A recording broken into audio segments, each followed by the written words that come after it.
Mr. Sandman, give me a dream, bom bom bom bom. Give me the cutest that I've ever seen, bom bom bom bom. Yes, hello. Yeah, I don't know what the song was. It's just that I thought of a song from the 40s, and that's what first came to my head. So I thought, why not do that?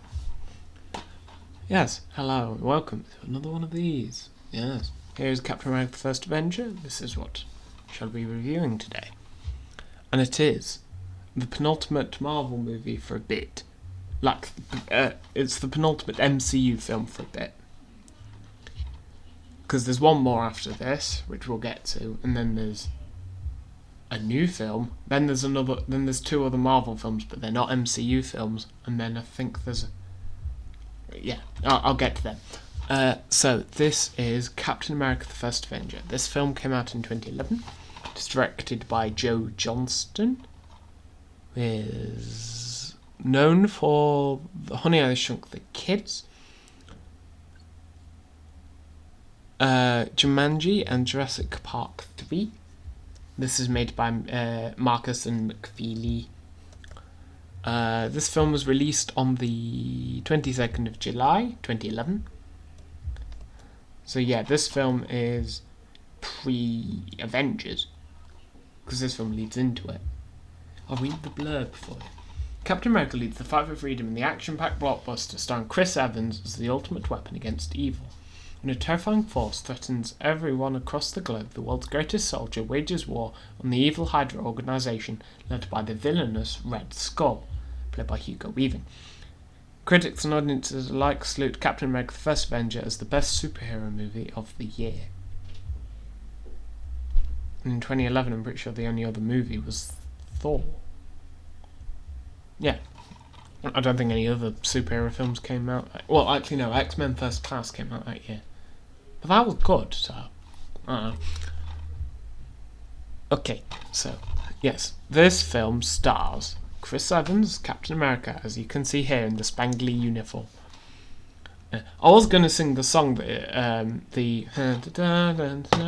American way, but I couldn't remember the words. So, yeah. Anyway, yeah, Chris Evans is Captain America, or Steve Rogers, who is just a normal human being who's quite small and thin, but he gets selected for... he wants to be part of the army, so he gets selected due to his courage to become Captain America, so he gets a load of muscles. Tommy Lee Jones plays... Is he on here? This guy. Can't remember his name.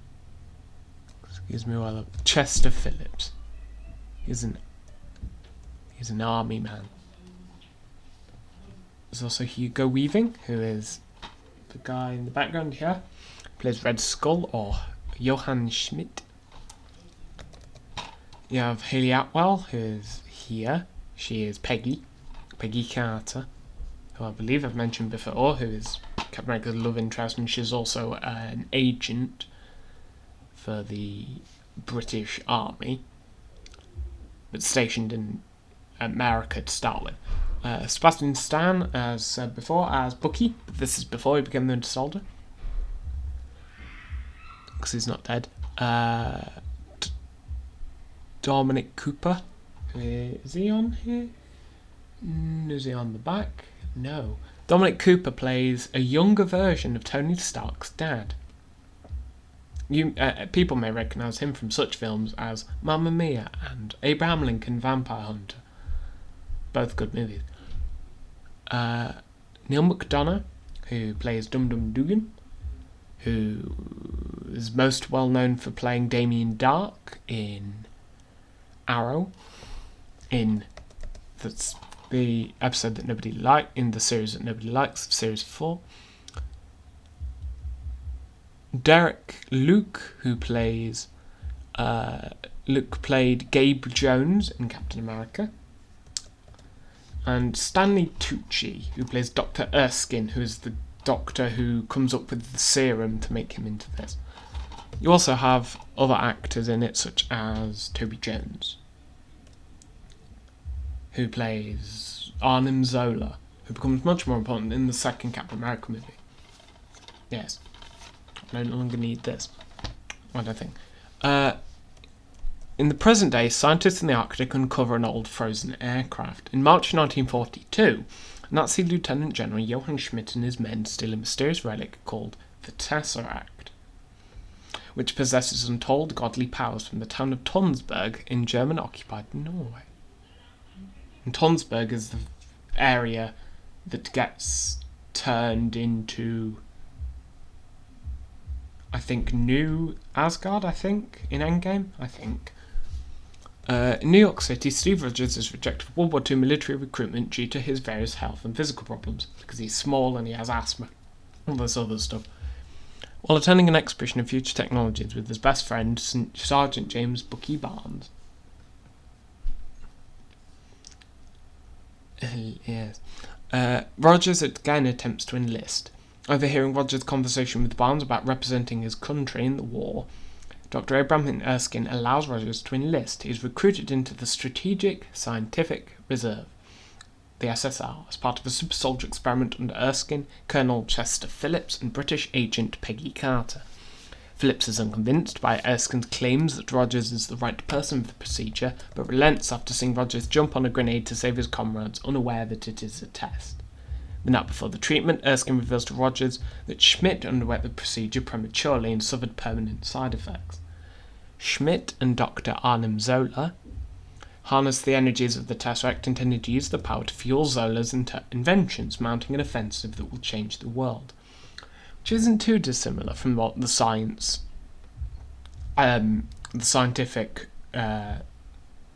the scientific division of the Nazis did. A lot of them did try to do this to make weird weapons. That's what Indiana Jones is about. It's kind of based on fact, because Hitler was a bit of a weird man. Of course he was. Schmidt discovers Erskine's location and sends assassin Heinz Krüger to kill him. And Heinz Krüger is played by Richard Armitage, who people may know from The Hobbit, or the Harlan Coben things on Netflix, or The Vicar of Dibley, the last couple of episodes. Erskine subjects Rogers to the super soldier treatment, injecting him with a special serum and dosing him with Vita rays. After Rogers emerges from the experiment taller and more muscular, an undercover Krüger kills Erskine and flees with the vial of the serum. Rogers pursues and captures Krüger, but the assassin avoids interrogation by committing suicide with the cyanide capsule. With Erskine dead and his super soldier formula lost, US Senator Brandt has Rogers tour the nation in a colourful costume as Captain America to promote war bonds, while scientists study him in an attempt to reverse engineer the formula. So that's where that song that I was going to sing comes in, because he becomes basically an entertainment man. So instead of being in the army, he's like the poster boy. In 1943, while on tour in Italy performing for active servicemen, Rogers learns that Barnes' unit was missing in action in a battle against Schmidt's forces. Refusing to believe that Barnes is dead, Rogers has Carter and engineer Howard Stark fly him behind enemy lines to mount a solo rescue attempt. Rogers infiltrates the fortress of Schmidt's Hydra division, freeing Barnes and the other prisoners.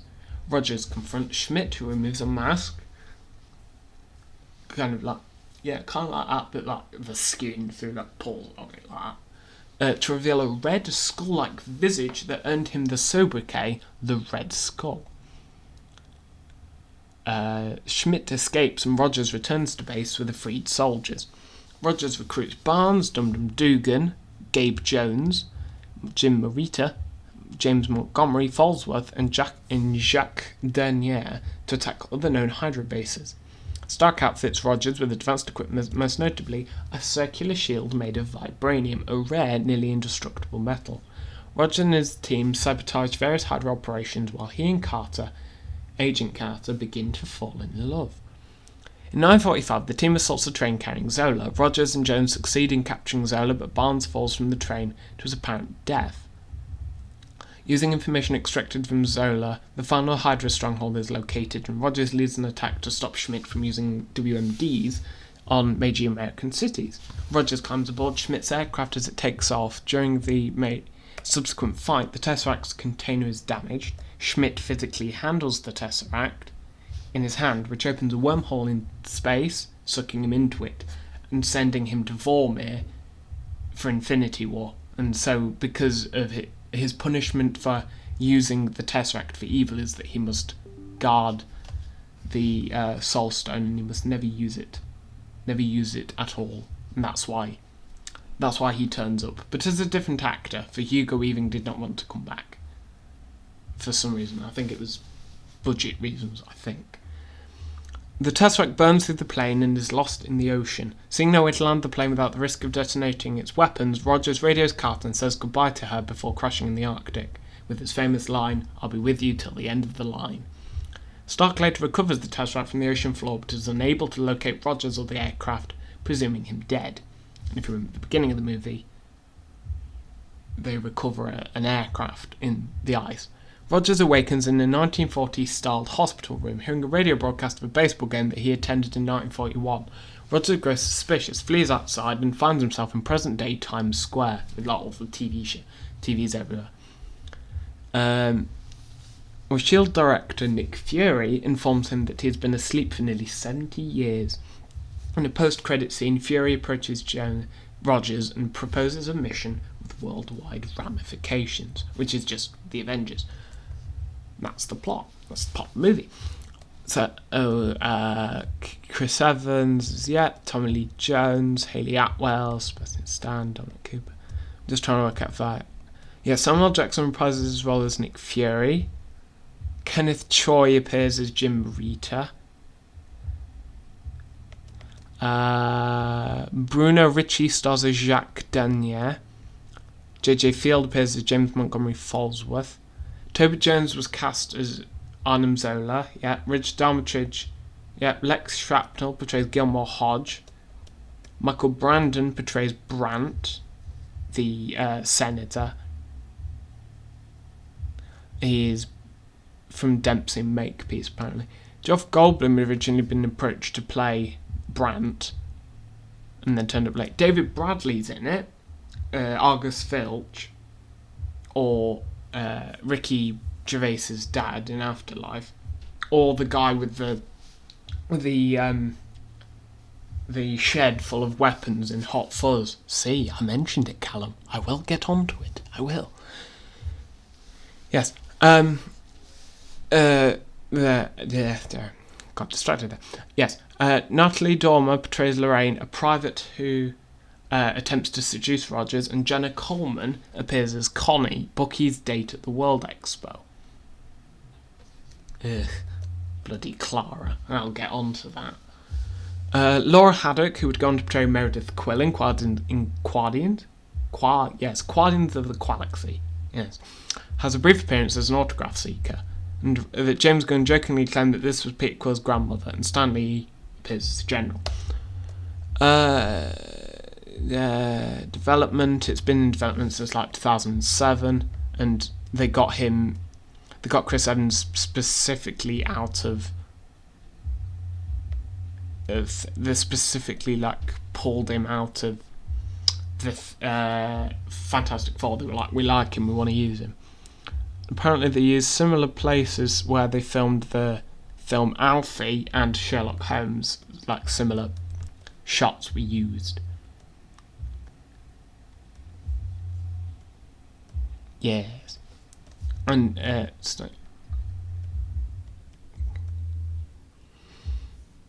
apparently the Captain America shield came in 4 types: metal, fiberglass, rubber, and computer generated stuff. And Hugo Weaving wore a latex mask. And the visual effects team had to manipulate his face considerably as the mask was bulky and they wanted to make it look like tight skin wrapped around a very bony structure. The soundtrack album included the original score by Alan Silvestri. There was an original song, Star Spangled Man, which is that one that I wanted to sing. Marketing paid a lot of stuff for the film. Sega announced a video game titled Captain America Super Soldier that was released in 2011 for the Xbox 360, PlayStation 3, Wii, and Nintendo DS. Marvel released the mobile game Captain America Sentinel of Liberty in July 2011, and a toy line was released as well. And Captain America: The First Avenger is part of Phase 1 of the MCU, and it is the 5th Marvel film.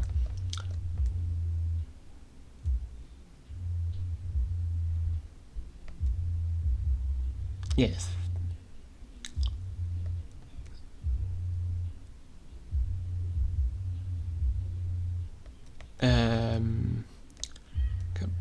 Was released on DVD on October 25th, 2011. The film was also collected in a box set of Phase 1. Reception. Here we are. Captain America, the First Avenger, earned $176.7 million in North America and $193.9 million internationally, for a worldwide total of $370.6 million, which is obviously less than the other ones that we've talked about, but it's still good in terms of it's one of the early Marvel films, so well done to it.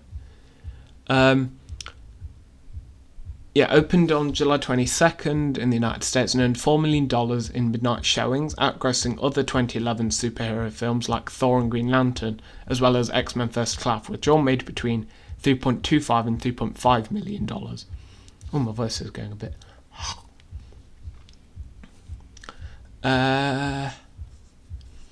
It then went on to make $64.1 million in what was the second highest grossing opening weekend for a superhero film in 2011, behind Thor, which had 64.7. At the time of its release, Captain America the First Avenger became the third highest grossing motion picture set during World War II, after Saving Private Ryan and Pearl Harbor. Makes sense. Rotten Tomatoes gives it an approval rating of 80%, with an average score of 7 out of 10, and with the website saying, with plenty of pulpy action, a pleasantly retro vibe, and a handful of fine performances, Captain America is a solidly old-fashioned blockbuster entertainment. Metacritic rated the film 66 out of 100 based on 43 reviews from critics, indicating generally favourable reviews, and it got an A- on the A to F scale. Roger Moore gave it, not that Roger Moore, a different Roger Moore, gave it a positive review, saying that it kind of was a weird, like, nostalgic thing to Star Wars, Raiders of the Lost Ark, that kind of stuff. Somebody gave the film a negative review, Karina Longworth from The Village Voice, which I'd like to see what... It's an American newspaper, okay.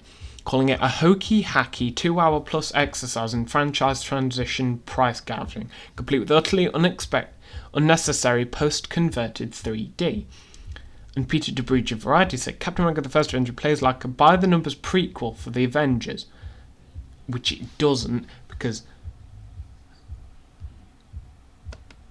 some people are saying it's a little too simplistic, even though... They said it's like, over 2 hours. What was the 2 hour plus exercise? It's literally 4 minutes over 2 hours, and they're moaning. They're probably the people who love... I mean, I like The Godfather, but surely... I don't know. It was nominated for a bunch of awards, nominated for Teen Choice Awards, Scream Award. It nominated... Chris Evans won for Best Superhero. The BMI Film and TV Awards, it won Film Music Award. Silvestri won that. Visual Effects won an award at the Visual Effects Society Award. Sequels, Captain America the Winter Soldier and Civil War happened. And in September 2013, Marvel released the one-shot short film Agent Carter, which reprised Atwell doing a mission post-World War II, and there was a TV series based off of that, which ran for 2 series, I think. And then she also briefly turns up in Agents of S.H.I.E.L.D. when they get this weapon. What was I gonna... Just having a little read or something.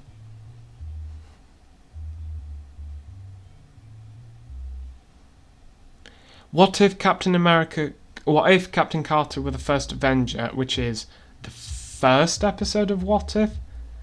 It reimagines the events of this film, so it basically says, what if Agent Carter went in the machine instead of Steve? Yeah. Which is great.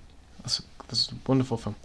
And it was after this film that this is the last only Paramount-owned Marvel film, because after this, Disney bought the rights to Marvel from Paramount, but Paramount was still producing Avengers and Thor: The Dark World, but Disney technically owned them at that point.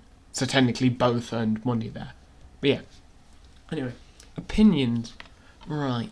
I like this film, mainly because I'm a really big fan of like war films. I like war films. I'm a really big fan of Marvel. This is like early Marvel, so it's like nice and nostalgic because it's not as big as what the other Marvel movies get, but it's nice and